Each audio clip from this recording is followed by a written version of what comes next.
Vamos começar a pregar então, né? O nosso tema de hoje, bênçãos rejeitadas. Dá para recuperar? Um dos momentos mais perigosos na vida de qualquer pessoa, um dos momentos assim mais arriscados na vida do homem, é o momento da vitória. Por quê? Porque na vitória nós relaxamos. A gente luta para conquistar determinada coisa, ou conquistar uma posição, chegar lá naquilo que a gente queria. Mas o momento da vitória, parece que nós baixamos a guarda, e a gente relaxa em toda a vigília, e a gente não vigia mais. Nós entendemos que a missão foi completada. E aí, naturalmente, nós queremos descansar, a gente quer poder dar um descanso para os pensamentos, para a concentração, para o corpo e para a alma. E são nesses momentos que nós sofremos ataques gravíssimos. São nesses momentos, quando a gente baixa a guarda, que nós estamos mais suscetíveis a cairmos em tentação. Não é à toa que Jesus, quando ele ensina aos apóstolos um modelo de oração, ele coloca esse item: não nos deixes cair em tentação, mas livra-nos do mal. Ora, se Jesus colocou este item na famosa e clássica oração do Pai Nosso, é porque sim, nós somos pessoas, seres humanos, independente da nossa formação acadêmica, independente da nossa maturidade ou não, independente da posição social que a gente ocupe na nossa cidade, na nossa igreja, na nossa família, todos nós estamos sujeitos a cair. Por isso Paulo, ele adverte, você que está em pé, cuidado para que não caia. E estar em pé é justamente a posição de vitória. É justamente a posição de conquista. É esse momento perigoso. E por que ele é tão perigoso? Exatamente porque no momento da tribulação, nós oramos mais, nós nos concentramos mais nas coisas de Deus. Nos momentos de tribulação, nós priorizamos a Jesus Cristo na nossa vida. Nos momentos de dor e sofrimento, nós nos entregamos a devocionais de consagração. A gente estabelece jejuns semanais, às vezes mais de um jejum na semana, exatamente porque estamos em períodos de grande tribulação. Então, nesses momentos, nós estamos em profunda oração, em profunda ligação com os céus e com Deus. Mas no momento da vitória, a gente relaxa e a gente cede a tentações que normalmente, quando estávamos ligados com Cristo, nós não cederíamos. Eu vou ler um texto aqui para você. Eu vou ler um texto para você que é muito famoso. E é um texto que vai provocar essa reflexão sobre bênçãos que podem ser rejeitadas, bênçãos que talvez nós tenhamos rejeitado. E a pergunta é: dá para recuperar essas bênçãos? Ou nós perdemos e nunca mais vamos ter acesso a essas bênçãos? Abre a sua Bíblia aí, se você está com ela, ou o seu aplicativo, no segundo livro de Crônicas, capítulo 7. Eu vou ler em nome de Jesus o versículo 14. Se o meu povo, que é chamado pelo meu nome, se humilhar e orar e buscar a minha face e voltar dos seus maus caminhos, então eu ouvirei do céu e perdoarei os seus pecados e sararei a sua terra. Fecha os olhos. Senhor, muito obrigado por esse momento. Obrigado, Senhor, pelos nossos amigos e irmãos que acompanham essa live, essa transmissão aqui no Palavra de Quarta. Obrigado, Deus, por essa possibilidade tão privilegiada de expor e proclamar a Tua palavra. Sê conosco, fala com cada um de nós, abençoe os nossos irmãos, aquece os nossos corações. Em nome de Jesus. Amém. O contexto desse capítulo, do capítulo 7 do segundo livro de Crônicas, é justamente o momento onde Salomão, ele construiu o templo e inicia todo um processo de festa, de inauguração. O capítulo 6, um capítulo antes, Salomão ele presta ali a sua adoração, as suas ações de graças, e é assim, é um momento eloquente, é um negócio absurdo que está acontecendo. No capítulo 5, o capítulo 5 abre falando que a conclusão da casa do Senhor, da obra, tinha sido feita. Então agora, a gente chega aqui no capítulo 7. E o autor aqui do segundo livro de Crônicas, ele dedica todo o capítulo 6 para a oração de Salomão, para a forma de adoração de Salomão. Para você ter uma ideia, Deus ele responde esse momento litúrgico, esse momento de ajuntamento solene, porque são milhares de pessoas que estão testemunhando esse momento histórico de Israel, que é a construção do suntuoso, do grandioso templo de Salomão, como ficou famoso. Dá uma olhada, o capítulo 7, como ele começa. Ora, quando Salomão terminou de orar, a oração dele foi no capítulo 6. O fogo desceu do céu e consumiu a oferta queimada e os sacrifícios, e a glória do Senhor encheu a casa. A cena mais famosa que nós temos de fogo caindo do céu é quando o profeta Elias ora. Quando o profeta Elias desafia todos aquelas centenas dos profetas de Baal. E Elias ora e fogo cai do céu.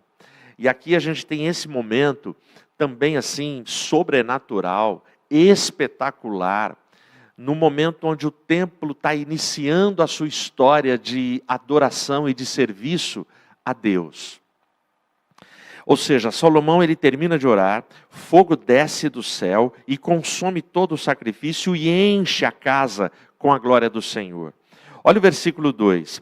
E os sacerdotes não conseguiam entrar na casa do Senhor, porque a glória do Senhor havia enchido a casa do Senhor. Tenta imaginar essa cena. Os sacerdotes não conseguem entrar, é muita gente. E a glória do Senhor domina o ambiente. Olha o versículo 3. E quando todos os filhos de Israel viram como o fogo desceu, e a glória do Senhor sobre a casa, prostraram-se com a face em terra, sobre o pavimento, e adoraram, e louvaram o Senhor, dizendo, pois Ele é bom, porque a sua misericórdia dura para sempre. Amém. Eu não consigo imaginar essa cena. O texto está dizendo que os filhos de Israel, portanto, os adoradores, os membros, os povos que formavam as tribos de Israel, eles viram a glória Shekinah, a glória de Deus descer e consumir todo o sacrifício. Eles viram a glória de Deus encher aquela casa. E aí o texto diz que eles se prostram rosto em terra para adorar ao Senhor. Foi um momento assim, indescritível e sublime. Caso você ainda não esteja entendendo, eu vou ler para você. E agora você vai ter uma noção da grandiosidade desse momento. Eu vou ler para você o versículo 5. E o rei Salomão ofereceu um sacrifício de... Atenção agora. Olha o sacrifício que Salomão ofereceu. Um sacrifício de 22 mil bois. É mole? Você achou que era um boi? 22 mil bois. Mas continua. E 120 mil ovelhas. Assim, o rei e todo o povo dedicaram a casa de Deus. Quando eu leio, desceu fogo no céu e consumiu o sacrifício, eu penso em um boi, eu penso em uma ovelha. Só que aqui o texto está informando que Salomão, o rei, ele ofereceu 22 mil bois, 120 mil ovelhas. Eu tenho um cliente que ele, além de ter negócio em Campinas, ele tem fazenda no Mato Grosso. E ele fala com todo orgulho, ele é milionário, ele fala com todo orgulho que ele cria lá 5 mil cabeças de boi. O Salomão ofereceu 22 mil cabeças, 22 mil bois, em oferta ao Senhor. Então, eu fico pensando, o povo tinha que se prostrar mesmo, porque qual foi a intensidade, o volume, a grandiosidade do fogo que caiu do céu para consumir todo esse sacrifício? A glória de Deus encheu o lugar. Então essa é a cena. Ou seja, Salomão ele oferece, Salomão lidera todo o culto de ação de graças, ele faz uma cerimônia eloquente. E Deus resolve se manifestar, é uma teofania aqui, e Deus resolve se manifestar para que todo olho, para que todos os adoradores vissem a glória dele, a presença dele, e que ele estava aprovando aquela construção, aquela inauguração, aquele momento de celebração e adoração. Bom, só que aí Deus vai falar. Deus começa a falar aqui no capítulo 7. E é muito interessante, eu li para você o versículo 14 como introdução a essa reflexão. Mas antes tem o versículo 13 que tem mais um C. Porque o versículo 14 começa com um C. Se o meu povo. Mas olha o versículo 13. Se eu fechar o céu para que não haja chuva, ou se eu ordenar as locustas que devorem a terra, ou se eu enviar peste no meio do povo. Versículo 13 tem 3 Cs que Deus coloca. Então aqui Deus ele está dizendo, olha, eu mando na natureza. Se eu fechar o céu e não enviar chuva, Deus está dizendo, eu posso enviar para vocês que vivem no deserto e dependem de chuva, eu posso enviar uma seca que mate todo mundo de fome. Quando ele fala da locusta, a locusta são gafanhotos, é um tipo de gafanhoto. Ele está falando de uma praga. Se eu enviar o gafanhoto e eu enviar um exército de gafanhotos, eles devoram as plantações de vocês, não tem comida. Quando ele fala, se eu enviar a peste entre o povo, uma das interpretações é, eu posso enviar para vocês a infertilidade, as mulheres não vão gerar. Deus está dizendo e respondendo ao povo o seguinte, eu mando na natureza, eu sou o Senhor do universo. E durante todo o capítulo 7, Deus está dizendo, enquanto vocês obedecerem e honrarem os meus mandamentos, ok, mas se vocês se desviarem, tudo isso que eu falei aqui no versículo 13 pode acontecer. Mas é muito legal, que aí a gente chega no versículo 14, e ele dá um endereço, e ele começa dizendo quem, para quem que ele está falando. Se o meu povo, que se chama pelo meu nome, que povo é esse? É o povo que eu e você chamamos de povo de Deus. É o povo de Deus que eu e você, a gente vê todo dia pelas ruas. É tão legal quando eu vou para cidades do interior, ou mesmo aqui em Campinas, a gente sai em visitas, de repente eu olho e tem um irmãozinho descendo com uma Bíblia. Eu sei que ele está indo para uma igreja. Você vê aquelas famílias nas regiões mais periféricas, indo a pé, marido, esposa, as crianças, e você não tem dúvida, esse povo está indo para uma igreja. Esse povo que é zombado, esse povo que é ridicularizado. Então, ele diz, se o meu povo, que se chama pelo meu nome. Então, o que ele vai dizer no versículo 14, tem direção, tem público-alvo, e o público-alvo é o povo de Deus. Então, para esse povo, se esse povo ouvir, e aí ele continua aqui no versículo 14, se esse povo se humilhar, orar, buscar a minha face e se arrepender dos seus maus caminhos, ele coloca essas condições. Então quem? Meu povo. Como? Se arrependendo. Tendo um arrependimento genuíno. Aí ele fala o que acontece, aí ele coloca o resultado. Então eu ouvirei do céu e perdoarei os seus pecados e sararei a sua terra. Olha que interessante. A gente está num momento de festa, de celebração. O templo foi construído. Está todo mundo glorificando, chorando, se abraçando. Mas Deus é Deus. Deus, ele não se ilude com o momento mais perigoso do homem, que foi a introdução da minha mensagem. Que é o momento quando a gente está na vitória e a gente relaxa. Deus não relaxa. Deus está dizendo para o povo, ele está falando, olha, presta atenção, se vocês se desviarem, eu posso mexer na natureza e castigar vocês. Mas aí ele está dizendo, mas mesmo no meio do caos, mesmo no meio do castigo, se eu mandar a seca, se eu mandar a peste, se eu mandar a praga, o meu povo não precisa sofrer com o resto da população.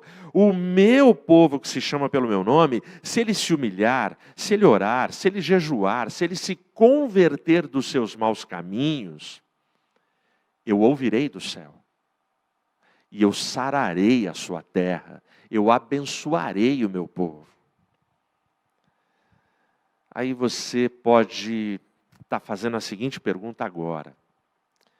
Pastor, mas um povo que foi abençoado com o templo, um povo que acabou de ver fogo descer do céu, a glória de Deus encheu a casa, será que esse povo se desviaria? Será que era necessário Deus colocar esses alertas para um povo que está no meio de uma festa?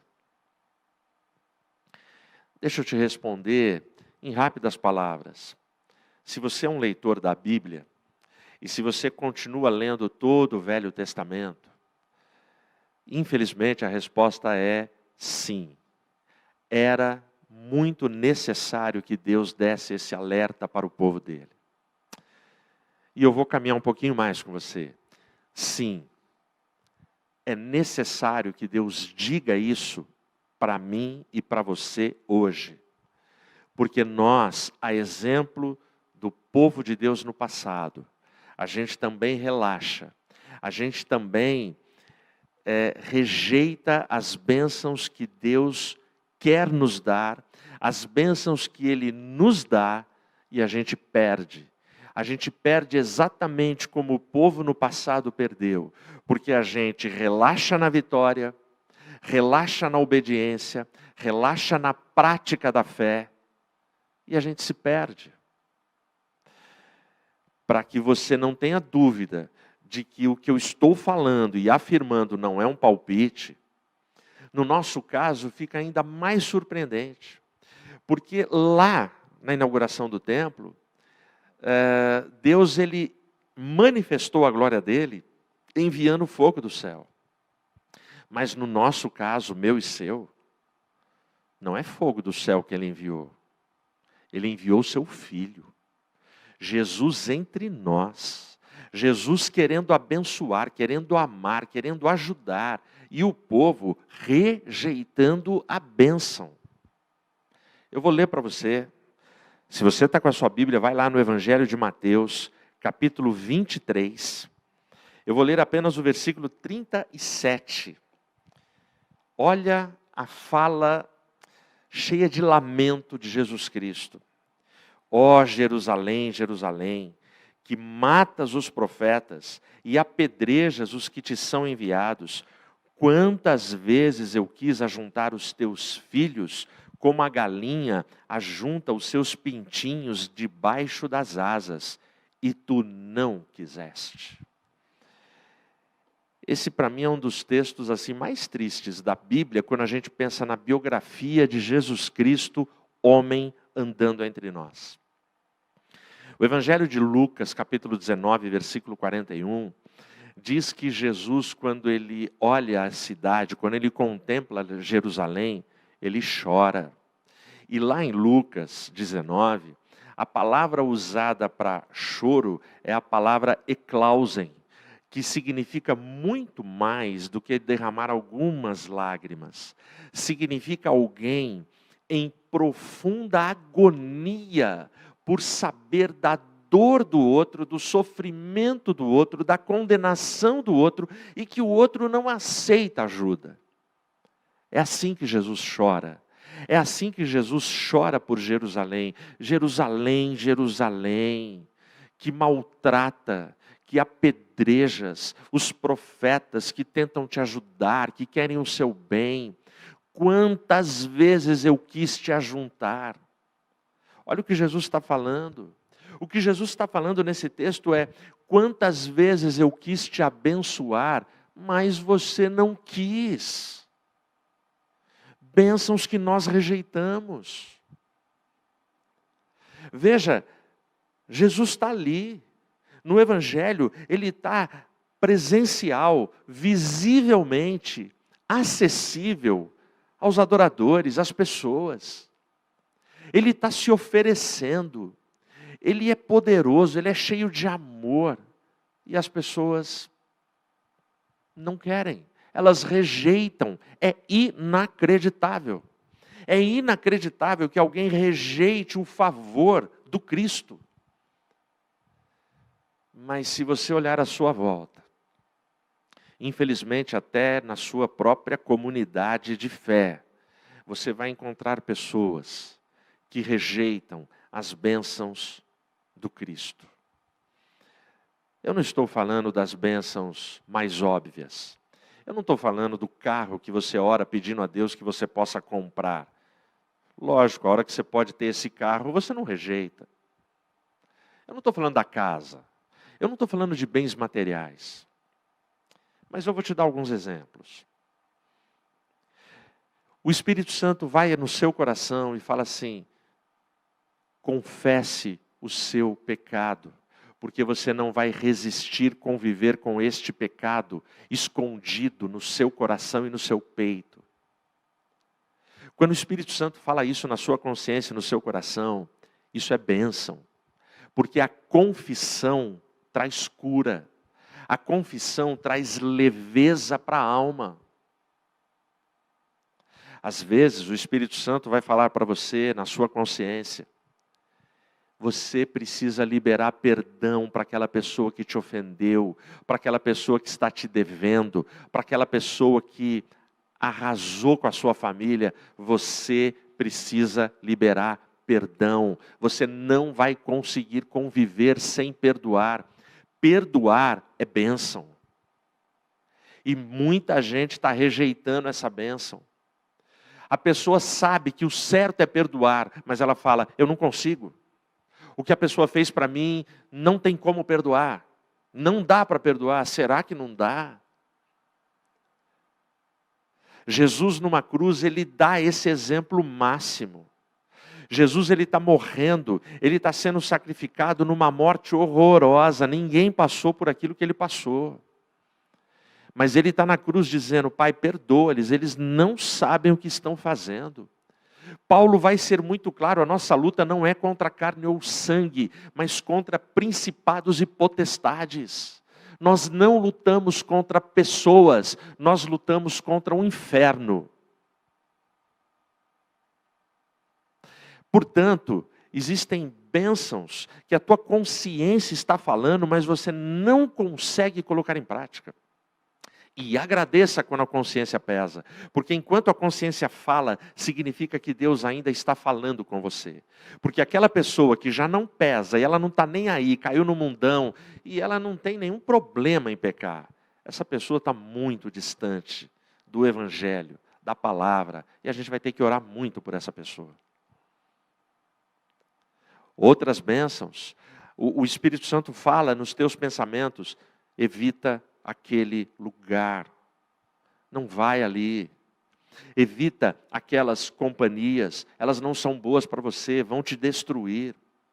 Evita aqueles ambientes, porque a sua carne não vai resistir. Você sabe que é errado. E você sabe que esta fala do Espírito Santo para você é bênção. Mas você rejeita. Portanto, existem muitas situações onde Deus, Jesus, está derramando bênção e a gente rejeita. E aí o Espírito Santo pergunta para você e para mim: quantas vezes eu quis te abençoar e você não quis Jerusalém?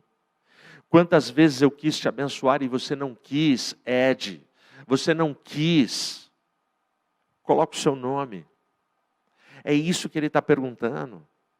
Portanto, são bênçãos que a gente rejeita e a gente perde. E ao perder, a gente vai caminhando para fraquezas que farão a gente tropeçar e sermos aniquilados na nossa fé e na nossa vida. Mas e aí, pastor? Bênção rejeitado, está rejeitado, dá para recuperar, não dá para recuperar?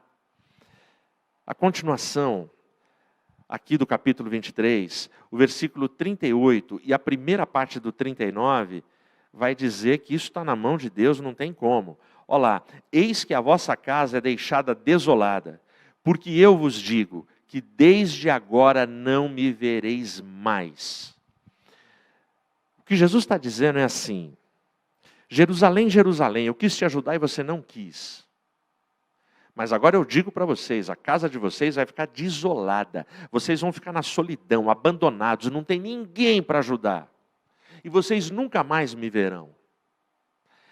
E deixa eu te dizer, quando ele falou, está falado. Se Deus falou, está falado, ninguém discute. É Ele que está dizendo. Ou seja, bênçãos foram rejeitadas. Então Jesus fala: ok, vocês escolheram, vocês decidiram, vocês fizeram a opção, vocês marcaram o X no formulário para rejeitar as bênçãos que eu quis a vida inteira dar para vocês. A casa de vocês vai ficar desolada. Vocês estão sem defesa. Vocês estão por vocês, sozinhos. E sozinhos vocês não vão conseguir. Mas e aí, pastor, não dá para recuperar? Dá. Porque agora é muito legal que no último versículo aparece um se. Um se, como lá em 2 Crônicas 7,14. E o se aparece na seguinte expressão: até que digais. Até que. Até quando dura essa falta das bênçãos que nós rejeitamos? Jesus coloca: até que. No começo, aqui é muito interessante a construção gramatical. Porque eu vos digo, desde agora não me verei mais, até que vocês digam. Jesus está com a palavra, mas ele está falando: eu quero que vocês agora digam, ou seja, eu quero que vocês confessem, eu quero que vocês admitam, eu quero que vocês se arrependam. Até que digais: bendito seja o que vem em nome do Senhor. Glória a Deus. Essa frase, bendito seja o que vem em nome do Senhor, é mais do que uma frase. É mais do que uma frase de impacto, uma frase bonita, é mais do que um slogan, é mais do que um tema. Essa frase é uma confissão. Ele está dizendo que esse povo que rejeitou, esse povo que não admitiu, esse povo que não se arrependeu um dia, precisa admitir, se arrepender e confessar que aquele que vem vindo, ele é bendito, ele é único, ele é o Senhor. É mais do que dizer. Quando eu admito, bendito que vem em nome do Senhor, eu estou admitindo que Ele, o Cristo, é o meu Senhor, é o meu Salvador. Se eu admito que Ele é o meu Senhor, portanto eu o obedeço. E eu obedeço com prazer, eu obedeço voluntariamente, eu obedeço porque eu entendi que todas as minhas cabeçadas lá atrás, que todas as escolhas lá atrás, elas foram ruins para a minha vida, e que as ordens que Ele me dá, os mandamentos que Ele me dá, é para que eu tenha um caminho de bênção e de paz na minha história, na minha vida. Portanto, as bênçãos que nós rejeitamos podem ser recuperadas. Quando a gente declara do fundo da nossa alma: bendito aquele que vem em nome do Senhor, bendito Cristo que me perdoa, bendito Cristo que me socorre, bendito Cristo que cuida de mim, bendito Cristo que ouve a minha oração, sara a minha terra, sara os meus negócios, sara a minha família, sara o meu ministério, sara os meus sonhos, sara a minha jornada até a Canaã celestial. Que Deus te abençoe. Que Deus abençoe a nossa vida, a nossa história e a nossa casa. Que o Senhor te guarde. Amém.